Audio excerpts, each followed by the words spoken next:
आइए, आज आपको एक कहानी सुनाता। एक बार एक नेत्रहीन व्यक्ति गया मंदिर ईश्वर के दर्शन प्राप्त करने। अब जब वहां उपस्थित लोगों को यह ज्ञात हुआ कि यह व्यक्ति नेत्रहीन है, तो कुछ लोगों ने उसका उपहास उड़ाना प्रारंभ कर दिया। वो जिसकी स्वयं की दृष्टि ही नहीं, क्या करने आया होगा यहाँ? कदाचित ईश्वर से शिकायत करने आया होगा कि क्यों आपने मुझसे मेरी दृष्टि छीन ली। किंतु इन सभी बातों से उस नेत्रहीन व्यक्ति ने स्वयं को पीड़ित नहीं होने दिया। वो मुस्कुराया और उसने केवल एक बात कही, माना कि मेरे भाग्य ने मुझसे मेरी दृष्टि छीन ली, किंतु मैं अभागा नहीं, क्योंकि मेरा ईश्वर वो मुझे देख सकता है।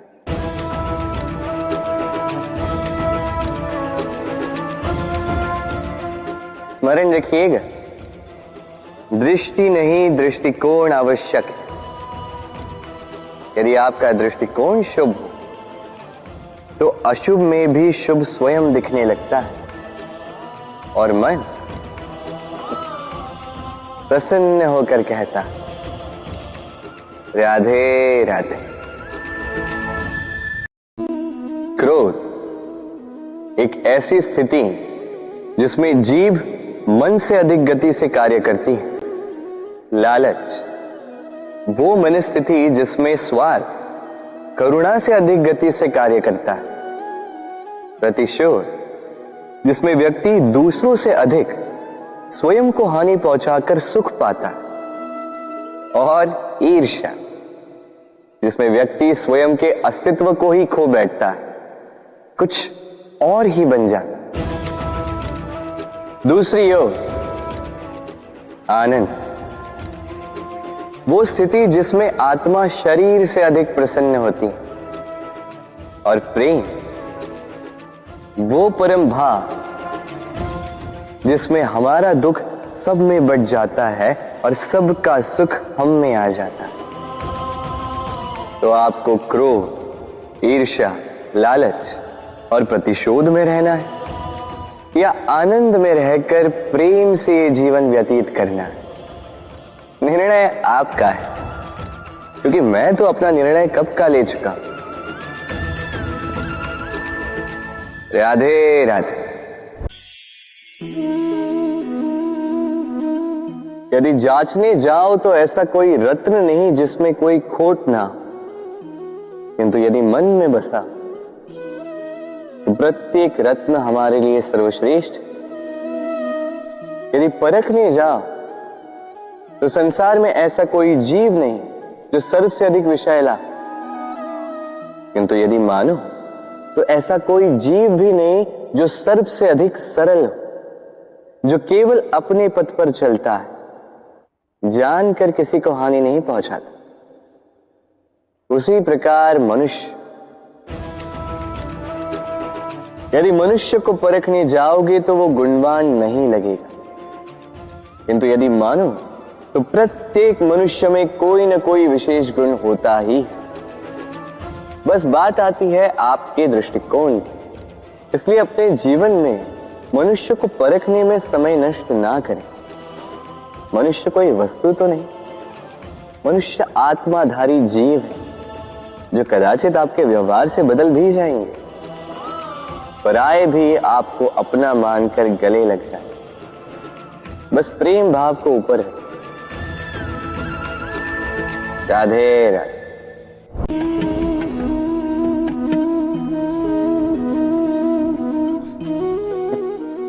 इस पात्र का महत्व हमारे जीवन में हम भली भांति जानते हैं। गर्मी की ऋतु में ये हमारी प्यास बुझाता है, शीतल जल को जैसे अमृत बनाकर हम तक सौंपता है। किंतु इस पात्र को बनाया कैसे जाता है? क्या इस प्रक्रिया के विषय में आपको ज्ञात है? सर्वप्रथम कुम्हार स्वयं के पैरों से माटी को गूंथता है, मथता है, फिर उसके पश्चात उसे एक चाक पर चढ़ाकर उसके पश्चात उसे चाक पर चढ़ाकर घुमाता है, फिर उसके ऊपर बाहर से प्रहार करता है और साथ ही भीतर से सहारा भी देता है ताकि ये मटका टूटे। फिर अपनी ही बनाई रचना को जलती हुई भट्टी में छोड़ देता है तपने के लिए, और उसके पश्चात शीतल जल देने वाला ये पात्र हमें प्राप्त होता है।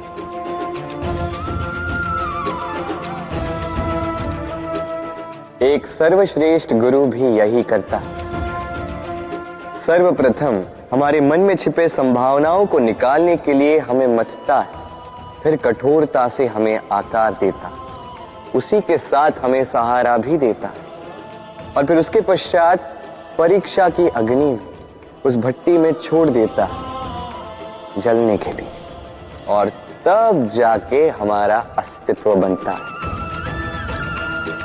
इसलिए यदि आपके गुरु कठोर हो तो उनसे कुपित ना हुई, उनसे क्रोधित ना हुई, क्योंकि वही वो कुम्हार है जो आपके जीवन के पात्र को एक सुंदर सा आकार देंगे। राधे राधे। जीवन में जैसे जैसे आप आगे बढ़ते हैं वैसे आप कई लोगों से मिलते हैं। उनमें से कुछ आपका उत्साह बढ़ाते हैं, कुछ आपको शक्ति देते हैं, कुछ हताश हो जाते हैं, तो कुछ आपके ऊपर पत्थर भी फेंकने लगते हैं। ऐसे में हम में से अधिकतर लोग क्या करते हैं? दूसरों के कर्मों के कारण स्वयं विचलित हो जाते हैं, क्रोधित हो जाते हैं उन पर, उनसे लड़ते हैं, उन्हें कोसते हैं, प्रतिशोध की भावना लेकर उन्हीं के फेंके हुए पत्थर पुनः उन्हीं के पास फेंकने का प्रयास करते हैं। किंतु इससे होता क्या? यह है आपका लक्ष्य, यह है आपकी राह। अब इन सारी बातों के कारण आप यहीं रुककर इनका सामना करने लगते हैं। इसमें सफलता तो प्राप्त हुई, किंतु आपको नहीं। उन लोगों को जिन्होंने आपको रोकने की मंशा से आपके ऊपर पत्थर फेंकना प्रारंभ किया था, यदि उसके बदले उन पत्थरों को इकट्ठा करके आप अपना एक घर बना लें, तो आप पर पत्थर फेंकने वालों की संख्या धीरे धीरे कम होती जाएगी।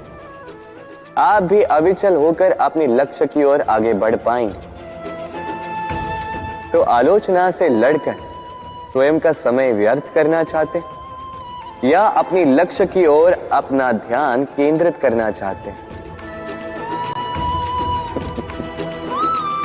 निर्णय आपका है। राधे राधे। जीवन में सभी आगे बढ़ना चाहते हैं, अपने लक्ष्य को प्राप्त करना चाहते हैं, सफलता पाना चाहते हैं, किंतु सभी ये नहीं कर पाते। फिर जुड़ जाते हैं उस प्रयास में कि ढूंढ ले वो कारण जिसके कारण ये असफल हुए। अब उसमें भी अधिकतर लोग गलत चयन कर जाते हैं।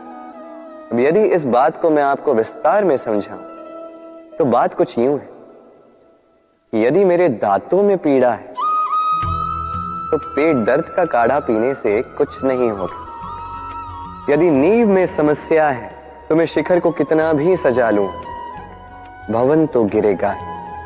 यदि हम जीवन में आगे नहीं बढ़ पा रहे हैं तो कारण हमारे पांव की मोच नहीं, हमारी छोटी सोच है। यदि हम अपना भाग्य, अपना भविष्य नहीं लिख पा रहे हैं तो इसका कारण टूटी हुई कलम नहीं, औरों से जलन। यदि महान कार्य करने के पश्चात भी यश प्राप्त नहीं हो पा रहा तो इसका कारण तन का आलस नहीं, मन का लालच है। इसलिए सर्वप्रथम अपनी असफलता का कारण उचित प्रकार से समझें और फिर उचित प्रकार से उस दिशा में प्रस्थान करें। आपको सफलता अवश्य प्राप्त होगी, कोई आपको रोक नहीं पाएगा। बस प्रेम से कहते रहो राधे राधे। जीवन में हम अपनों के लिए, हमारे प्रियजनों के लिए सदा कुछ अच्छा करना चाहते हैं, उन्हें प्रसन्न करने के लिए कई बार उन्हें भेंट देते, और भेंट देते समय एक विचार सदा मन में रहता है कि यह भेंट विशेष होनी चाहिए, ये भेंट सुंदर होनी चाहिए, मूल्यवान होनी चाहिए, ऐसी भेंट होनी चाहिए जो सदा के लिए उन्हें स्मरण रहे। तो कुछ लोग चयन करते हैं उत्तम वस्त्रों का, कुछ लोग चयन करते हैं मूल्यवान आभूषणों का, किंतु क्या ये पर्याप्त? आप स्वयं सोचिए, कितना भी उत्तम वस्त्र क्यों ना हो, एक समय के पश्चात फीका पड़ने लगता, खराब होने लगता, फटने लगता। मूल्यवान आभूषण भी कभी न कभी चुरा लिए जा सकते हैं, सदा के लिए उन्हीं के साथ रहेंगे ये कदाचित संभव नहीं। तो फिर ऐसा क्या उन्हें दिया जाए जो सदा के लिए उनके साथ रहे? उत्तर है अच्छा समय। यदि आप किसी को उत्तम भेंट देना चाहते हैं तो उनके साथ उत्तम समय व्यतीत कीजिए, क्योंकि जैसे जैसे समय व्यतीत होता जाएगा ये पुराना नहीं होगा, ये सदा मन में जीवित रहेगा और उन मुस्कुराहट के पलों को ना कोई उनसे छीन पाएगा ना ही चुरा पाएगा। तो आनंद के साथ समय व्यतीत करें और प्रेम से कहें राधे राधे। जीवन में कभी कभी आपने क्या पा लिया, उससे भी अधिक महत्वपूर्ण यह है कि आपने क्या त्याग दिया। किंतु किन किन बातों से सावधान रहा जाए, ध्यान से सुनिएगा। जीवन में जब भी आप अपना लक्ष्य चुनें तो भ्रम से सावधान रहें, क्योंकि वो आपके लक्ष्य को भटका देगा। जब यात्रा करो तो आलस्य से सावधान रहिएगा, क्योंकि वो आपको आपकी यात्रा पूर्ण करने देगा नहीं। जब भी न्याय करो तो मित्रों से सावधान रहिएगा, क्योंकि वो आपकी न्याय करने की शक्ति को दुर्बल बना देता। जब भी सफलता प्राप्त करो घमंड से सावधान रहिएगा, क्योंकि वो आपकी सफलता को अधिक समय के लिए आपके पास टिकने देगा नहीं। और जब भी प्रेम करो स्वयं से सावधान रहिएगा, क्योंकि मैं आपको कभी हम बनने नहीं देगा। राधे